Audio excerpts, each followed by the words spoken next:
The whisper jolts me awake. Michael? Oh, Michael. It's not a dream. It's Caroline, lying beside me, breathing her ex-boyfriend's name into the pre-dawn quiet, again. But this time, a switch flips inside me. Cold dread mixes with a chilling sense of déjà vu. I've lived this. I've done this. And somehow, impossibly, I'm back here. Reborn into the start of my own personal nightmare. I slide out of bed, the floorboards cold beneath my bare feet. In the nursery, the air is thick with the scent of baby powder and lingering sleep. My son, 4 months old, stirs slightly in his crib. His tiny fist clenches, unclenches. Embroidered neatly on the pale blue crib sheet, mocking me, is the name. Michael. The same name as the college flame Caroline swore was ancient history. My hand trembles as I reach behind the rocking chair, fingers finding the almost invisible seam in the wall paneling. It slides open silently. Inside rests the bag.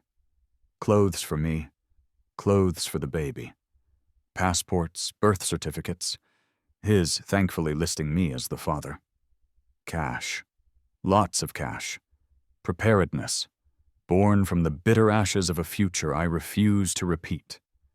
Dawn filters through the blinds, painting stripes across the room. I lean over the crib, carefully lifting my son. He smells warm, milky, perfect. I'm sorry, little man, I whisper, my voice thick. So sorry, but we can't do this again. Not this time. The front door clicks softly behind us. The highway stretches out before me, miles of asphalt blurring under the tires. Little Michael, my son, sleeps soundly in his car seat, oblivious. My destination is my parents' lake house, a refuge I didn't utilize effectively the first time around. Back then, I'd stayed. I'd tried. I'd swallowed the doubts, ignored the whispers, clung to the flimsy hope that Caroline loved me, that naming our son after her ex was just a weird, insensitive coincidence. It wasn't. The first time, it took me nearly 2 years to unravel the full extent of it. The secret email account. The late-night calls logged under fake names. The tearful confessions, not of wrongdoing, but of longing for him. Michael, always Michael. My knuckles are white on the steering wheel. Just 3 weeks ago. Or maybe in this strange loop of time, 3 weeks from now originally. We were at her parents' house for dinner, Sandra, Caroline's mother, clucking over the baby. He looks so much like Michael, she'd murmured, then corrected herself with a flustered laugh. I mean, James! Goodness, where is my head? But the look she exchanged with Caroline across the table? Pure, unadulterated conspiracy. They knew. They both knew.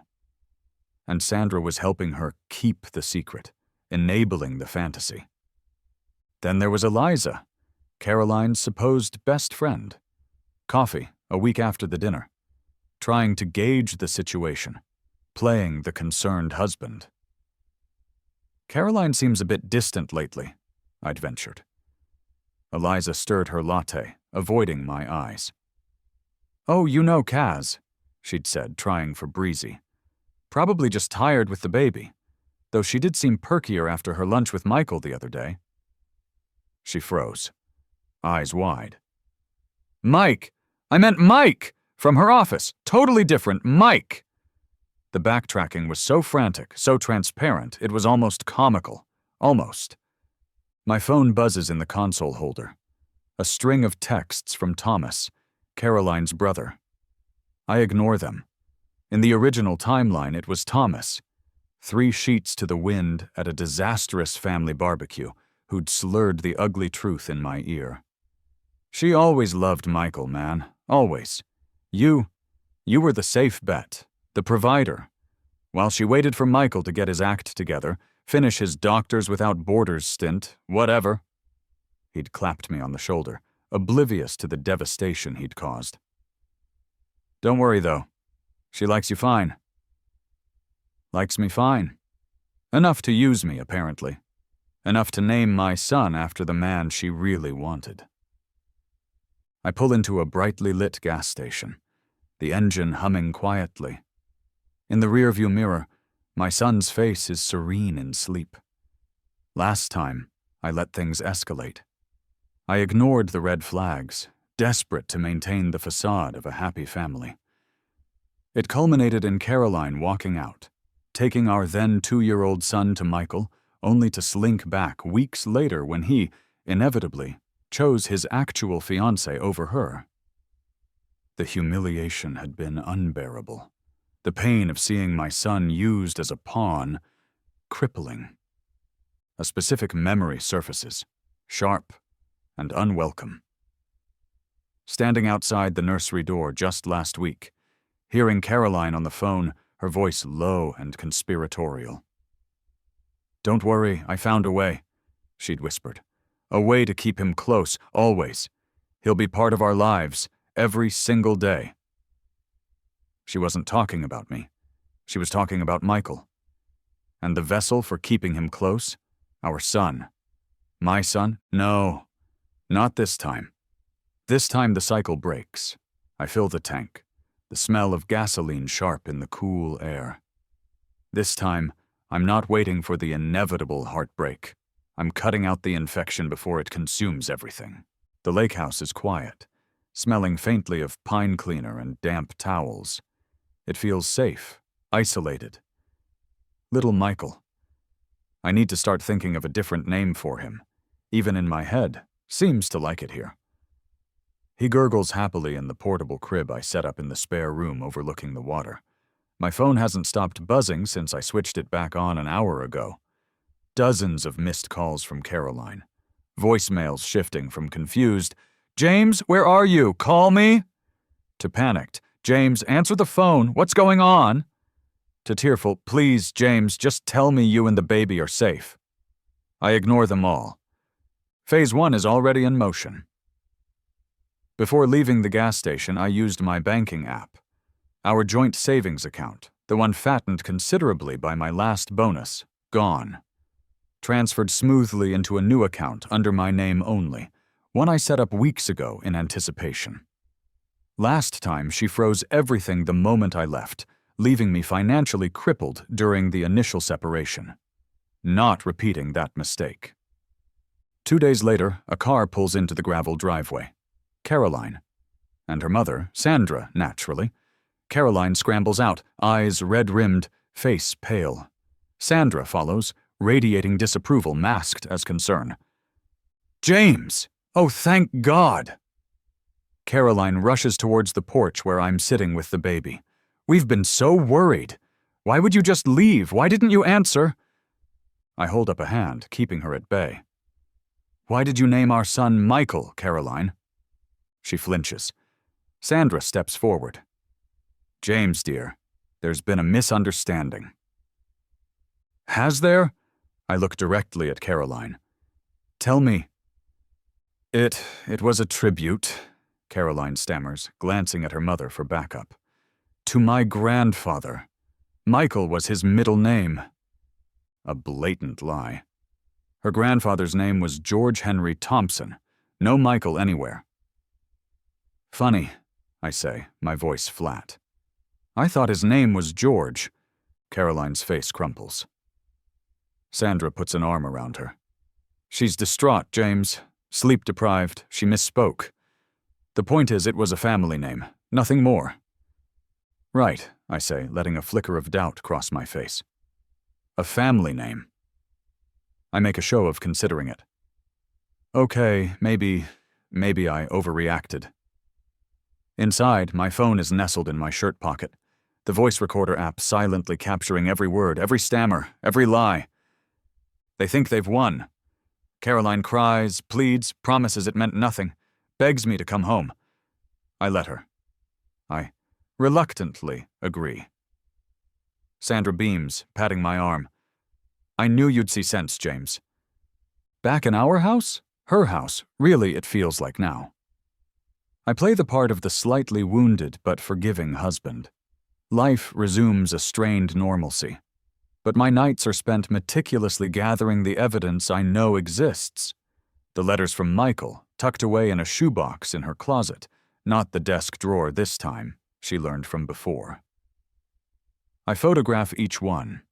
I install monitoring software on our home network, capturing the late-night chats, the emails to hidden accounts. I document her girls' nights that end hours later than she claims, cross-referencing them with Michael's known travel schedule when possible. A week later, we have a checkup for the baby. While the nurse weighs him, I chat casually with Dr. Evans. "You know, Caroline's been mentioning wanting to change Michael's name on the birth certificate," I say lightly.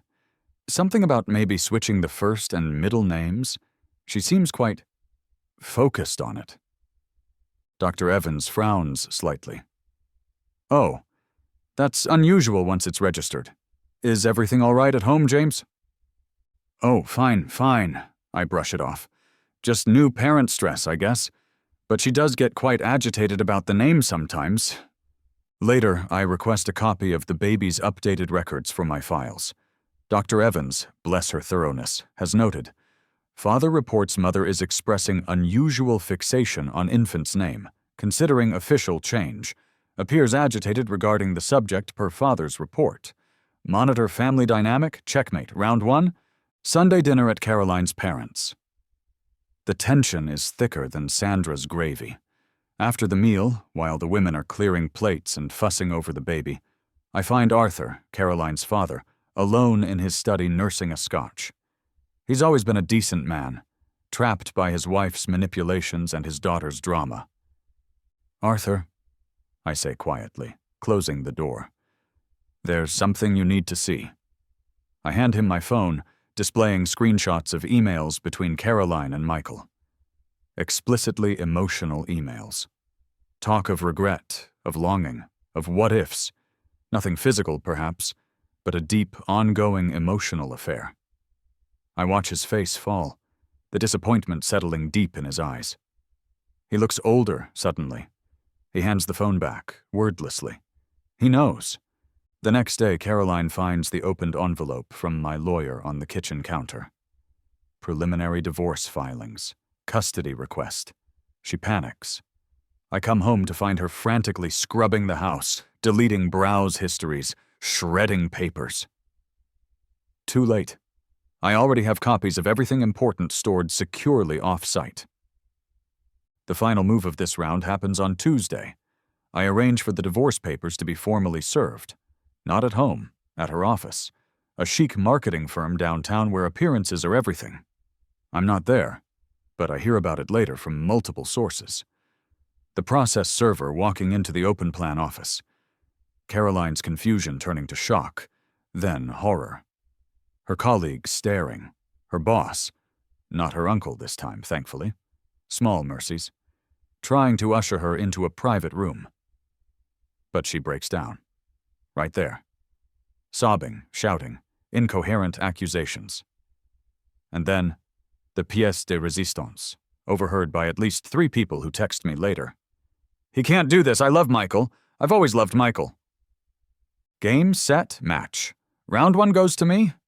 3 months slide by in a blur of legal maneuvering and strained handovers. We're separated now, the house pending sale, and navigating the ugly waters of mediation. Caroline has moved into a condo downtown, funded by her parents. I'm in a temporary apartment, functional but soulless. The only warmth comes from little Michael Mickey, I've started calling him in private, when he's with me. Caroline brings her sister Diane to the first mediation session. Diane, the bulldog. Sharp suit, sharper tongue, ready to paint me as the villain. "James has always been controlling," she asserts, leaning forward earnestly. "He's paranoid, reads into things. Caroline felt suffocated. This whole name issue is just an excuse he's latched onto." I sit back, calm. My lawyer, a sharp woman named Helen, simply raises an eyebrow. "Miss Peters," Helen says smoothly, "perhaps you can explain this recording?" I press play on my phone. It's a conversation I captured from the house's security system feeds 2 weeks before I left. Diane and Caroline in the kitchen, thinking they were alone. Diane's voice. Look, just play nice for now. Agree to joint custody 50-50. Once things settle down, and Michael gets that Boston transfer finalized, you make your move. Claim a job opportunity, family support, whatever. The courts are reluctant to block a mother relocating with a baby. Caroline's voice. You think it will work? James will fight it? Diane's voice. Let him. We'll paint him as obstructive. By then, Michael will be there. You'll have support. It's the best way to make it happen. Just gotta play the long game. Diane's face goes white. Caroline stares straight ahead, refusing to look at anyone. The mediator clears her throat, looking distinctly uncomfortable. Score 1 for meticulous recording. Caroline's lawyer, flustered but recovering, pushes for the 50-50ths joint custody arrangement Diane mentioned. My client is agreeable to a standard joint physical and legal custody schedule, she states formally. I hesitate, making a show of reluctance. I have concerns, I say slowly. Concerns about stability, about priorities. Internally, I'm calculating. Joint custody for now is fine, because I know Caroline. I know her patterns. While outwardly agreeing, I start a new log. Every time she's late for pickup, every time she cancels her visitation day for a sudden work crisis, every time Mickey comes back smelling faintly of unfamiliar perfume or mentions Mommy's friend who visited. Document everything. Build the case. A few weeks later, Caroline appears at my apartment door, unannounced. She holds a framed photo collage of Mickey. Tears stream down her face. James, can we please talk? Really talk? I miss this. I miss us. I made mistakes, terrible mistakes, but I love our son and I still care about you. It's a performance worthy of an Oscar. As she pleads, her brand new phone sitting face up on my coffee table where she placed it, lights up. A text notification preview. Michael K. Thinking of you. Boston soon? 3. She follows my gaze, snatches the phone, shoves it in her purse. Work, she mumbles. I say nothing. Just store the image away. More data points. The workplace situation gets trickier. My boss, Dave, who also happens to be Caroline's uncle, starts micromanaging me. Suddenly, my reports need triple checking. My deadlines are moved up. Minor issues are flagged for HR review. It's blatant harassment, designed to create a paper trail suggesting I'm unstable or incompetent ammunition for the custody battle. Instead of fighting him head-on, I go strategic. I identify a compelling project in a different division, headed by someone I know, to be fair. I draft a detailed proposal outlining my qualifications and requesting a transfer, citing potential conflicts of interest impacting departmental synergy in my current role. I document Dave's recent behavior meticulously and submit the transfer request through official channels, copying HR and Dave's own supervisor. Checkmate again. He can't block it without exposing his bias. Then comes Mickey's first birthday. Caroline's family throws a party at their house. On a Saturday afternoon when they know I have a mandatory all-hands corporate planning session scheduled months in advance. It's a deliberate power play designed to make me choose between work and my son, paint me as the absentee father. I rearrange my schedule, delegate part of my presentation, and show up 2 hours late. But I show up. And I bring my sister and her husband as witnesses. The scene that greets me? Mickey, adorable in his tiny overalls, also sporting a custom-made bib emblazoned on it, the logo and colors of Michael's alma mater, Dartmouth College. Caroline beams, pretending innocence. Isn't it cute? Eliza found it online. My sister exchanges a look with me, documented, witnessed. The final straw in this round comes via email. An innocuous travel alert confirmation forwarded accidentally from Caroline's account to our old joint email address I still monitor. She's applied for passports. One for herself, one for Mickey.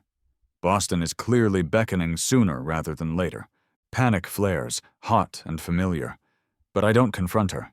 I don't give her the chance to spin another story. Instead, I call Helen.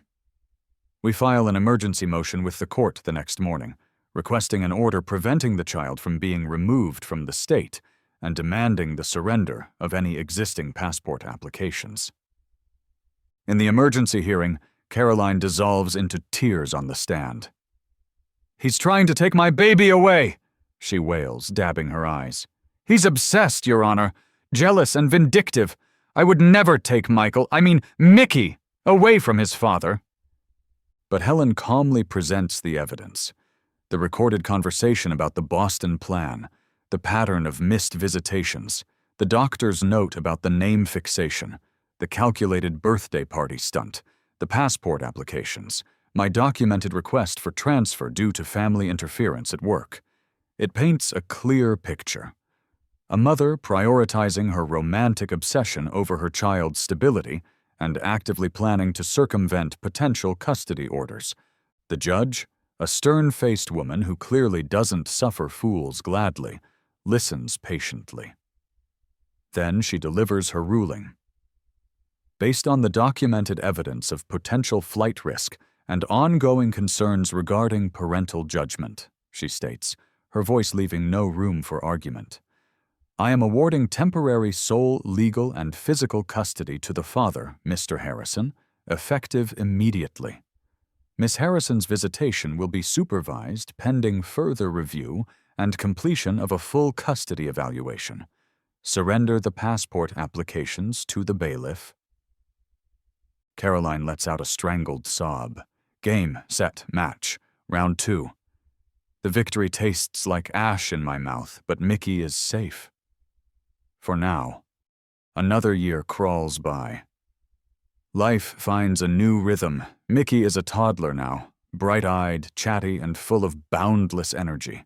Our apartment feels like a home. He calls me Dada, and my heart swells every time. I call him Mickey exclusively, giving him his own identity, separate from the ghost haunting his birth name. We have routines, park visits, story times, clumsy attempts at toddler soccer in the living room. It's peaceful, mostly. Caroline has court-ordered supervised visitation, twice a week at a sterile access center. She often cancels. Work emergencies, she claims. My private investigator, expensive but worth every penny, provides reports with photographs. Caroline lunching with Michael K. Caroline, meeting Michael K. for coffee near his new Boston office. Caroline attending a weekend gala in Boston on Michael K.'s arm. Her work events are him. Always him. Then comes the opportunity.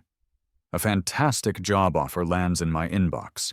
Senior position, great company, significant pay increase. In Seattle. As far from Boston and Caroline's obsessive orbit as I can reasonably get.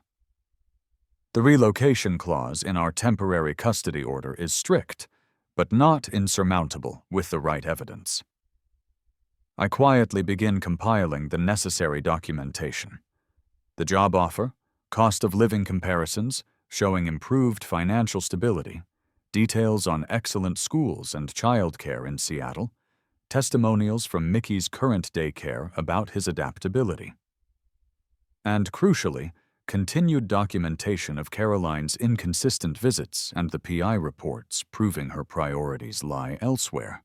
The battle for relocation permission predictably ends up in depositions. Caroline's new lawyer, slicker and more aggressive than the last, grills me about my motives. Isn't this just another attempt to punish Miss Harrison, Mr. Harrison, to alienate her from her son? Helen lets him posture, then calmly interjects. Counselor, before we proceed, perhaps we should address Mr. Harrison's financial disclosures, specifically Exhibit D. This is the first twist. Exhibit D is the documentation for the Harrison Family Trust, a substantial fund set up by my grandfather, managed conservatively, providing a significant safety net. One I never disclosed to Caroline during our marriage. Why would I? It wasn't community property, and frankly, I never trusted her motives even then. Now, however, it demonstrates my ability to provide exceptional resources for Mickey. As you can see, Helen continues smoothly, Mr. Harrison has the means to ensure Mickey has access to the absolute best therapeutic and educational programs in Seattle, should the court deem relocation appropriate. Programs far exceeding what is currently available or affordable here. Caroline's jaw tightens. She knew I was comfortable, but not this comfortable. But I'm not done. Helen introduces Exhibit E, documentation of my long-standing association, through my family, with a prominent National Child Welfare Foundation. Board members, donors, connections cultivated over years. While Mr. Harrison has never sought to leverage these connections before, Helen states, looking pointedly at Caroline's lawyer, his priority is his son's well-being. The foundation has extensive resources and expertise regarding child development and relocation cases, expertise Mr. Harrison can now draw upon. It's not a threat, just a statement of fact, but the implication hangs in the air. I have resources and influence she can't match. The power shift is palpable. Caroline, realizing her usual tactics won't work, gets desperate. She launches a smear campaign among our few remaining mutual acquaintances.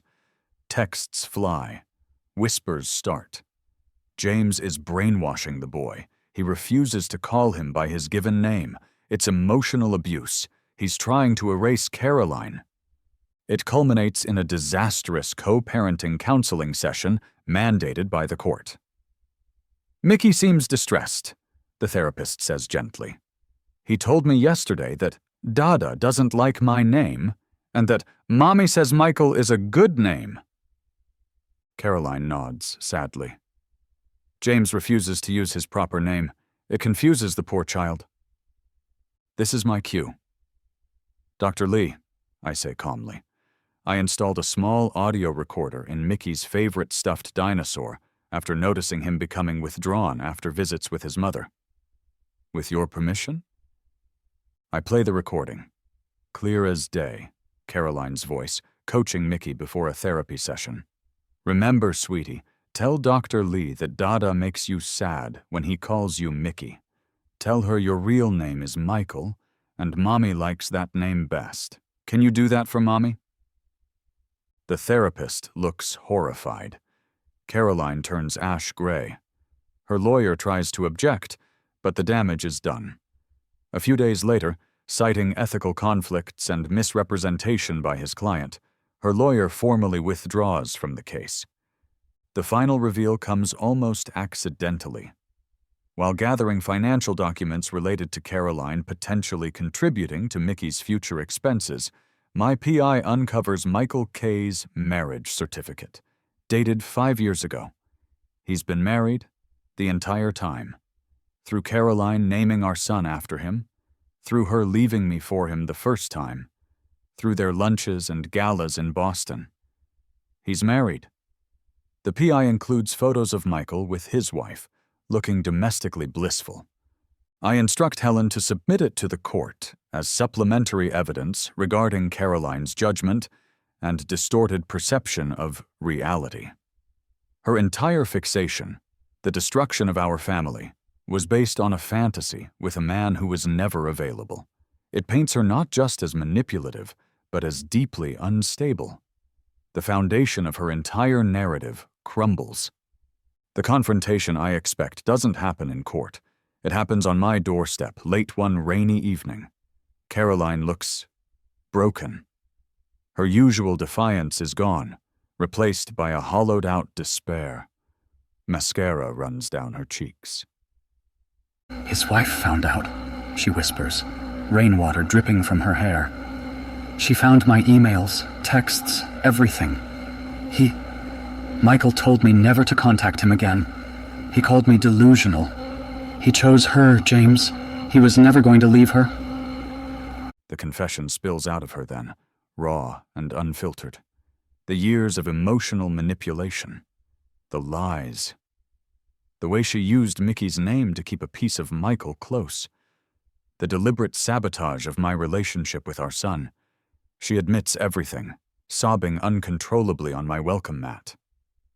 "I'll get help," she pleads, grabbing my arm. "Real help this time. Therapy, medication, whatever it takes. Please, James. Don't move to Seattle yet.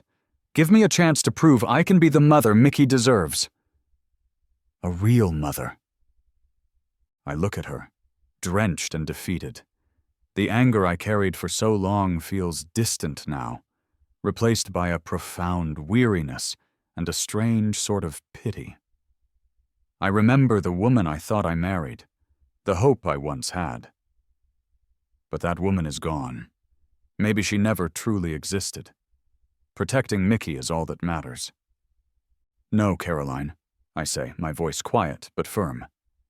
"I can't do that. We're moving." Her face crumples. I step back and gently close the door. A week later, they try an ambush.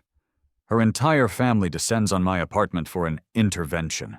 Sandra, Arthur, Thomas, Diane, even her therapist, a blatant ethical breach, surely. They crowd my small living room, faces earnest and pleading. "James, think about what you're doing," Sandra begs. "Separating a boy from his mother?" "Caroline is committed to change," her therapist adds smoothly. "We have a treatment plan." "We'll supervise visits," Arthur offers, looking tired. "Ensure she follows through. We can do family counseling." I listen patiently. Then I stand up. "I appreciate your concern," I say, addressing them all, but looking mainly at Arthur. "I truly do. But my priority is, and always has been, Mickey's emotional safety and stability. That requires clear boundaries and distance from the unhealthy dynamic that has defined his life so far. We are moving to Seattle, and the first step in establishing those boundaries is correcting the record." I pause, letting it sink in. "I've filed the paperwork. His name is being legally changed. James Michael Harrison. He will go by Mickey. The connection to Caroline's ex, the name that caused all this pain, will be officially severed." There's a stunned silence. Diane starts to argue, but her father cuts her off with a look. Later, Arthur and Sandra approach me privately as they're leaving. We enabled her, James," Arthur admits, his voice heavy with regret. "We saw the fixation, the unhappiness. We should have intervened sooner. Please," he adds, pulling out a checkbook. "Let us help. Set up a fund for Mickey, for his education, whatever he needs. Just consider some compromise on the distance." I look at the checkbook, then at Arthur's genuinely pained face. "Thank you, Arthur. I appreciate the sentiment. But this isn't about money. It's about peace for my son. Keep your money. Just encourage Caroline to get the help she needs, for her own sake, and maybe eventually for Mickey's." The final court hearing is subdued. Caroline, looking healthier but still fragile, makes a tearful statement. She admits her manipulations, apologizes for the pain caused, and begs the judge not to completely sever her access. "He's my son. Please don't take him away forever." The judge reviews the final reports.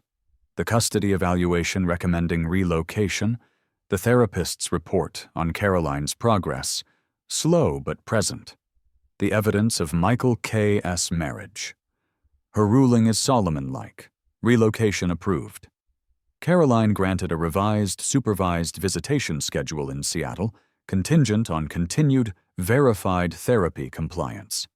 No overnight visits considered until at least a year of proven stability and positive therapeutic progress. It's a victory, but it doesn't feel like one. It just feels necessary. The overwhelming emotion is relief. Packing the last boxes, I tape up one marked Mickey's Treasures. Inside, amongst toddler drawings and favorite blocks, is a small, framed photo I took last month. Mickey, laughing, chasing seagulls on a beach near the lake house, pure joy on his face. That's the only revenge I ever truly needed. His happiness. 3 years later. The Seattle air is crisp, carrying the scent of salt water from Puget Sound. I'm sitting on the deck of the small lake house I bought here, coffee warming my hands. Down by the water's edge, Mickey, now a sturdy, confident 5-year-old, is deeply engrossed in building an elaborate sandcastle complex, complete with a moat and shell ramparts. Life is good, unexpectedly peaceful. Mickey thrives here. He loves his preschool, his little gang of friends, the freedom of the outdoors. And I've found something unexpected too. Leah, Mickey's preschool teacher, started as a friendly face, a source of advice on navigating single parenthood in a new city. Now, she's curled up on the deck chair beside me, reading a book, occasionally smiling down at Mickey's construction efforts. She sees Mickey for who he is, not as a placeholder or a reminder of someone else. There's a simple, uncomplicated warmth between them, and between us, that feels like coming home. The mail arrives. Tucked between bills and junk mail is a letter with familiar handwriting. Caroline. She completed her intensive therapy program 6 months ago. She hasn't missed a single supervised visit since we moved. The visits are still awkward sometimes, freighted with the past, but they are consistent. She's trying, really trying. The letter talks about her new job, her pottery class, asks about Mickey's t-ball progress. It's normal. A tentative step towards a functional co-parenting relationship. Maybe. Later, Mickey and I go for ice cream, our weekend ritual. He stands on his tiptoes, peering over the counter, debating flavors with intense seriousness before confidently ordering, "Chocolate chip cookie dough, please." He knows his own mind. He carries none of the weight, none of the toxic expectations that were loaded onto his birth name. He's just Mickey, secure, happy, loved. As the sun dips low over the water, painting the sky in shades of orange and purple, I find myself reflecting. The burning need for revenge that drove me in those early days feels like a lifetime ago. It wasn't about winning, not really. It was about surviving, about protecting this little boy from the fallout of adult obsession and deceit. The peace we have now, Mickey's untroubled laughter echoing across the water. That's the real victory.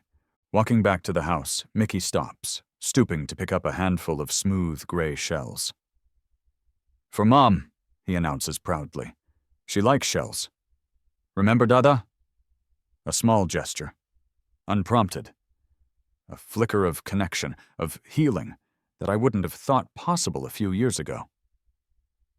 "That's a great idea, buddy," I say, my voice catching slightly. "We'll put them in a bag for her." Tucking him into bed that night, listening to his mumbled prayers that now include, "And help Mommy be happy too," I feel a profound sense of closure. It wasn't the journey I ever wanted, but we navigated it. We reached the other side. Later, alone on the deck under a canopy of stars, I open my laptop. I navigate to the encrypted cloud drive where I stored everything. The recordings, the emails, the photos, the PI reports. Years of meticulously gathered ammunition. My finger hovers over the delete button. Then, with a quiet click, I erase it all. The fight is over. The past is released. It's time for our new beginning.